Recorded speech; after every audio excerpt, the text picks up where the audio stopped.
It was a bright, buzzing evening at the Jonathan Ross Show studio. The audience was chattering excitedly, cameras rolling, lights illuminating the polished set. Jeremy Clarkson, known for his sharp tongue and fearless commentary, sat confidently in his chair, while Prince Harry, poised yet visibly tense, faced him across the stage. The anticipation in the room was palpable. Viewers worldwide were tuned in, expecting fireworks. Harry, you've spent years speaking out about the royal family and the pressures you've faced. Jeremy began, voice sharp yet controlled. Yet people wonder, are you oversharing personal matters for attention? Harry straightened in his seat, hands clasped. Jeremy, I'm not looking for attention, he said firmly. I'm trying to shed light on issues that affect many people, including mental health and systemic pressures. The cameras caught every nuance, Clarkson's skeptical glare, Harry's tense jaw, the subtle flicker of emotion in his eyes. The audience could feel the air thick with unspoken challenge. Jeremy's reputation for direct, uncompromising interviews was legendary, and Harry knew any slip-up could be amplified on a global scale. Many critics argue that despite your good intentions, your actions have caused public controversies, Jeremy continued, leaning forward. Are you concerned about the consequences of your disclosures? Harry's expression remained steady, but the tension in the room thickened. I'm aware that some people will misunderstand my words, but silence isn't a solution. Transparency is necessary even if it's uncomfortable. Clarkson smirked slightly, sensing an opening. So, you admit that by speaking out, you're also inviting scrutiny, sometimes unfair? Yes, Harry said calmly. But the alternative is pretending problems don't exist. That's not acceptable to me. The host, Jonathan Ross, intervened briefly to keep the conversation balanced. But the undercurrent of confrontation was clear. Clarkson's next question, however, would escalate the tension further, setting the stage for a verbal showdown that viewers would remember. Then how do you respond to claims that your narrative is carefully curated to maintain a particular public image? Jeremy asked, voice dripping with challenge. Harry took a deep breath. My narrative is my experience. I can't control how it's perceived, but I can ensure it's truthful. A hush fell over the studio. Every viewer felt the weight of the moment. This wasn't a typical interview.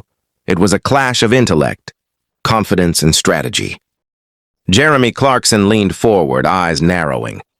So even if some perceive exaggeration or selective storytelling, you're comfortable with that? Harry met his gaze steadily. Exagération?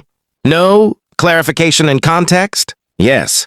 People often miss the nuance behind public statements. The studio audience shifted in their seats. Clarkson's usually unshakable composure was being tested.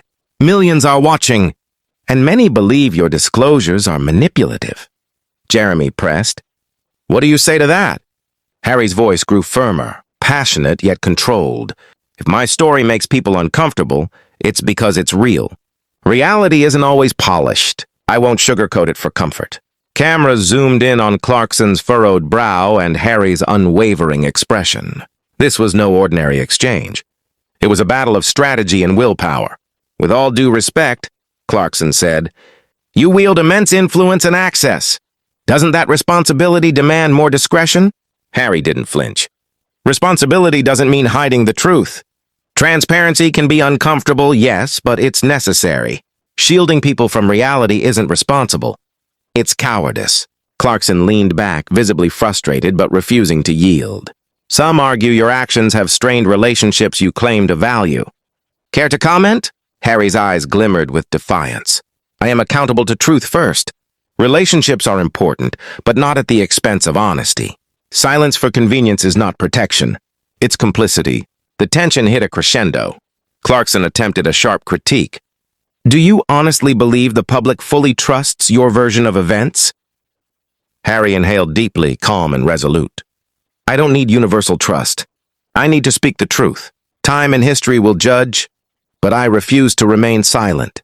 For a moment, the studio seemed frozen. Clarkson, despite his aggressive approach, found his arguments faltering under Harry's precise articulation. The verbal duel had reached its climax. A brief commercial break allowed social media to explode. Clips of the heated exchange went viral instantly. Jeremy Clarkson challenged by Prince Harry.